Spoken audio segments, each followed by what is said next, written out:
don't really know what's going on. They don't listen to, what's hot music-wise. One guy's like 50 years old, and, the other guy's like 40 years old. They're both from Tennessee. Not that that's an insult in itself, but they're like old school, hicks. You know what I'm saying? And, they like to do a lot of the shit that they did back in the day in, Memphis. They like to try to take a lot of those ideas and try to make them work today, but a lot of them just don't work today because, that isn't a regional company. It's a national company. And then you got a guy like Vince Russo, who at one time, I thought was very, very, very creative, and I think could be creative, but he's been emasculated by Dutch and Jeff because he's got to pass everything through them. And, and then their mentality is like, I remember a lot of times I would be in the production meetings, which is a meeting that we have before the show where, the cameramen, the announcers, the agents, they're all together in a room so everybody's on the same page. And, they would break out, the dirt sheets, and, the dirt sheets would be bearing something, and they'd always say, well, what do they know? They're just trying to get back at us, or this guy doesn't like us, or, shit like that, instead of saying, wow, this guy's got a point. And that's what happens. They think nobody is smart. Nobody knows how to do anything. That's why Disco probably did this, to try to shut everybody up, to show that it's so hard to write a show. It ain't that fucking hard, bro. But there's so much politics and bullshit and favoritism that you can't write a good show. Because, for example, right now, if they want to do something with Saban and Shelley, they're not going to push them because they got heat. You know what I'm saying? I'm almost positive the shit they're doing with Lance Hoyt and Christy Hemme is a rib on them because Christy's a pain in the ass, and so is Lance Hoyt. So that's probably a rib. But how does a rib, how do you equal that to business? You know what I'm saying? You've got to use everybody to the best of their ability so everybody can help generate revenue. But no, they'll have a couple good storylines, and it almost seems like everybody underneath is being taught a lesson. And the problem is, like I said, they don't want to hear anything from the internet. They don't want to hear anything from the fans because they think they know it all. And, well, that's what you get.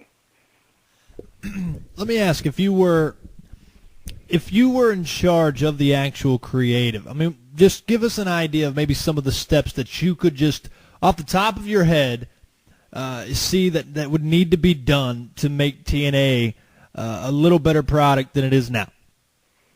Well, I think we already went over this in a past talk, but, I mean, like I said before, Disco wants to go in the opposite direction. He's like, well, we already have UFC after us, and everybody knows wrestling's fake, so let's go the other direction. I'm like, nah, bro.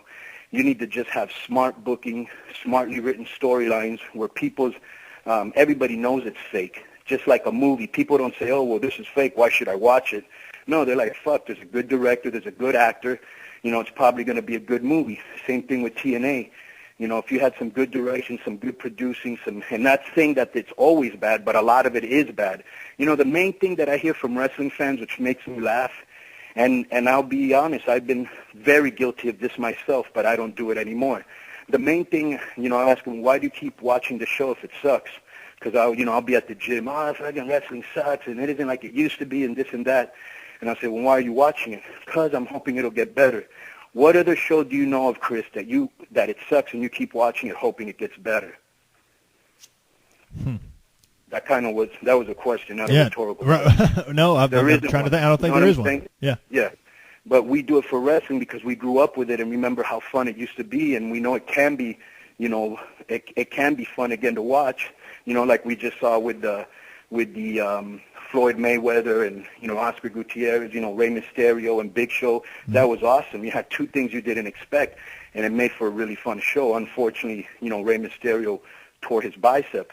But, that's one of the things. TNA does things like, for example, look at some of the guys that they've bought since we've been there. Hermie Sadler, which, like, who the hell knows who he is? That other NASCAR guy, Montoya. Some other guy I never heard of. AJ Przinsky, unless you're in Chicago, you don't know who he is. Frank Wycheck, unless you're in Tennessee, you don't know who he is. Pac-Man Jones. I mean, they brought so many second-rate guys. It's incredible. I remember when they brought Billy Eckstein, who was like, I think, the MVP. The guy needs a personality transplant. I mean, how dare you put that guy on the air? Yeah. You know what I'm saying? And how about, did you see the one where they had the two NASCAR guys talking back and forth, and they had like LAX on one side. Yeah, that didn't even make sense to me. Bro, that was one of the most stupidest things I ever saw. I didn't even understand it. I didn't either. But anyway, but when you look at WWE, the one thing that they do so well is they'll bring in mainstream stars. You know, they brought in Donald Trump, they brought in K-Fed. K-Fed may not be a big deal, but he garnered them a lot of mainstream press. Everybody knows who he is. That's Britney Spears' ex-husband. You know, they just brought in Floyd Mayweather. You know what I'm saying? Yep. If you're going to bring in a star, bring in a big star. I remember when they brought in Andre Rison. And, yeah, I know who Andre Rison is because I follow football, but most people don't know who he is. You know, they had Jose Canseco there at the same time at Pros and Joes. Why didn't they bring him in? You know what I'm saying?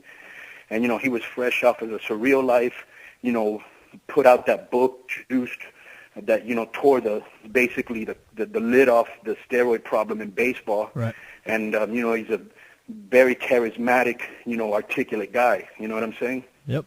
But they always bring in these second-rate guys, which thus makes the company look second-rate. Just like, you know, when they got, you know, I wouldn't have been so much against the Stone Cold Shark Boy thing if it didn't follow on the heels of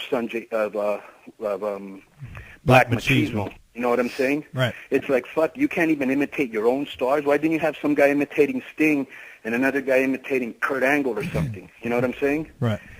I mean, I remember when they used to take, well, Hernandez would be the wrong guy because he's in LAX, but I remember they used to bring Hernandez to Japan, and he looked a lot like Angle, and they would dress him up like him. But, you know, the bottom line is that, you know, you bring in second-rate guys and you do second-rate shit, and it makes your company look second-rate. You know, you just have to get bookers that I think there's so many times that I'm watching the show, and I think I told you this before, that if it wasn't for the fact that I TiVo'd every show, I swear I think I missed something, because a lot of times they don't explain shit. You know what I'm saying? And so, you know, that's one of the biggest problems with TNA. Well, maybe Glenn will make it better. No, of course. That's what, you know. At first he was crowing about, oh, well, how can you insult a show that's getting the highest ratings in history? Well, for the last 2 weeks, the ratings have been going down, and I can only imagine what's going to happen once the writers come back and all the shows start coming back on TV. You know what I'm saying? Yeah. So, you know, I think everything's starting to fall back into place. Let me see, what was another thing that I wanted to talk about. Well, you know, let me get back to that real quick about TNA. I just think that it's real important that, you know, how Disco was saying that they're going to go the other way. They're going to go, you know, like a lot of comedy and just make, you know, just, you know, not really base it on realism. A lot of people talked how great that Global Impact show was, which it was. Why can't they do more of that? You know what I'm saying? So it shows me that they can if they want to, but they don't want to. Yeah, I didn't even what was the premise? What was the idea of the Global Impact? I didn't even get to see that. The Global Impact, it just showed them talking seriously. They weren't cutting jokes. You know, you had the Dudleys talking about, you know, the history of going to Japan and Kurt Angle. You know, it was like, almost looked like, you know, UFC when you have those sit-down interviews. Yeah. And they're kind of talking about their opponent. It was serious, you know, and everything was taken serious. And the wrestling match was really serious. You know, there weren't run-ins, there weren't, you know, all these valets. It wasn't a stupid gimmick match. You know what I'm saying? Right. And it worked. You know, it was very well done. And see, and that's the part that I guess every time I talk with Glenn, you know, and I guess even when I talk with others involved, to me, it's almost as if they think that they have to book that stuff so differently for TV than they do like they just did going over to Japan. I mean, they'll talk about the history, and it's like you go over to Japan, and they expect so much different there, so we have to completely change the way that we operate. So we don't take all this nonsense, all this comedy, all this stuff that we're attempting to get over on all the American fans, because I guess it's so different. You go over to Japan, they have to go the serious route. You know, why they think that it's so different. You know, they enjoy it there so much differently than we enjoy that here. Yeah, I know. Why don't they go over there and insult their intelligence? Because they know the fans won't put up with it, and they'll boo them out of the fucking building. But all you got to do is look at half the guys that are in the impact zone. You know, I mean, give me a break. But, you know, it's like, you know, I think in their mind, they're like, all right, well, we kind of started off at a 0.6, 0.8, whatever it was. I don't remember the exact figure. And now we've actually gotten up as high as a 1.2. Well, you know, there's a lot of factors that go into play. Number one is you're no longer at Friday. You're not on Friday at 11 o'clock, which, you know, who's at home on Friday at 11 o'clock except, right. you know, Disco and Bob Ryder, which I'm pretty sure is listening to this show as we speak, or, you know, and or the other stooge down there in TNA that all he does is sit down on the internet, and anything that is written bad about TNA, he runs and he gives it to Dixie. Andy Barton, how you doing, Andy? But anyways, wait 1 second. Awesome. Anyways, what was I just telling you? Because the phone was ringing on the other. Talking about the